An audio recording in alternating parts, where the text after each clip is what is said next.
Hello there. I hope all of you are doing good. And I'm back with the fifth episode of Design Talks. How often have you come across the word design? The design of this water bottle isn't good. It slips out of your hand. This motorcycle looks rad. I'm a big fan of its design. The city has been designed very carefully. The teachers are designing a new lesson plan for all subjects to be taught.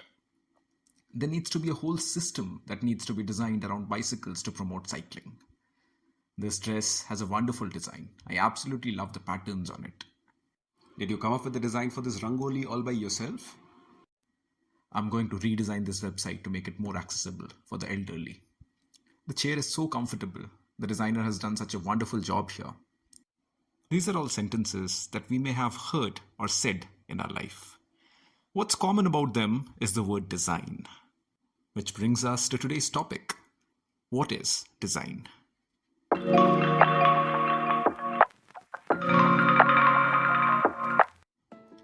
It will be interesting for you to know that the word design finds its origin in the Latin word designe, which translates to designate or to mark, which is later used in the form of a noun with the French word designer.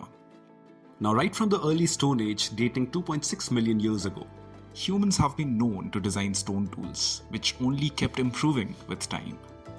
Materials were upgraded, and in addition to the mere creation of tools, they started designing processes and systems like agriculture and simple to complex societal structures. Then came the concept of beautification and art, and a particular part of the community responsible for creating articles and the rest of them using these articles. Complex governance systems were then designed to establish rules, law, and order in society. With the Industrial Revolution came the idea of mass manufacturing, and the roles of designers now became all about designing one unit of any product properly and translating that to the machines to make copies of the same. AI has now left the scope of designers to just thinking, and the rest of it is all taken care of. Coming back to the basics and addressing the elephant in the room, what is design? Let's go by some classic definitions by some experts. Alina Wheeler, a renowned brand designer, says, "Design is intelligence made visible." German-American painter Hans Hofmann says, "Design is the intermediary between information and understanding." Graphic designer and curator Ellen Lupton says, "Design is as much an act of spacing as marking." Co-founder of Apple, Steve Jobs, once said, "Design is not just what it looks like and feels like, but how it works." John Maeda, former president of the Rhode Island School of Design, says, "Design is a solution to a problem. Art is a question to a problem." Now, all of these definitions sound extremely interesting and give a new direction to think about design. However, it is important to acknowledge the fact that all of the above individuals have been experts in their own domain, and design can manifest itself across different domains. So any one definition cannot be considered fit for the word design in general. As an example, if design has everything to do with visuals, how do we design spaces for the visually impaired? Will working on tactile feedback and sound to enhance an experience not fall under the purview of design? It is hence right to say that design can be a lot of things to a lot of people.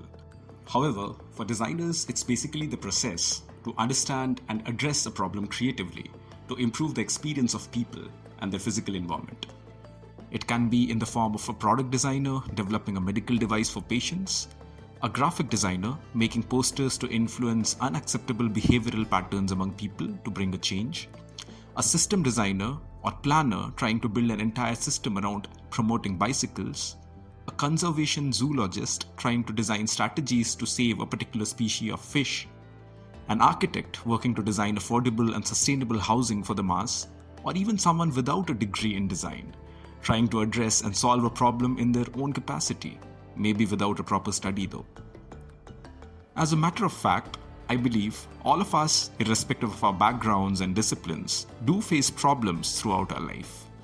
And we, in our own way, try to tackle these problems. And in a lot of cases, even without knowing, come up with solutions that are not just unique, but brilliant. After all, we Indians are known for our jugards. I've already made a podcast on Jugaad, which you can listen to on my Spotify if you have not already. So my question to all of you listeners today is, are we all not designers in a way? Well, that'll be all for this episode. I'll see you in the 6th episode soon, where we will talk about formal education in design. Who are the craftsmen? Bauhaus, design education and practices in India, NID, IDC. What is our forte in design? Western influence in Indian design education, how the Indian context might be a little different, and what is Abhikalpana. Till then, stay safe and have fun. And do not forget to tell us what design means to you.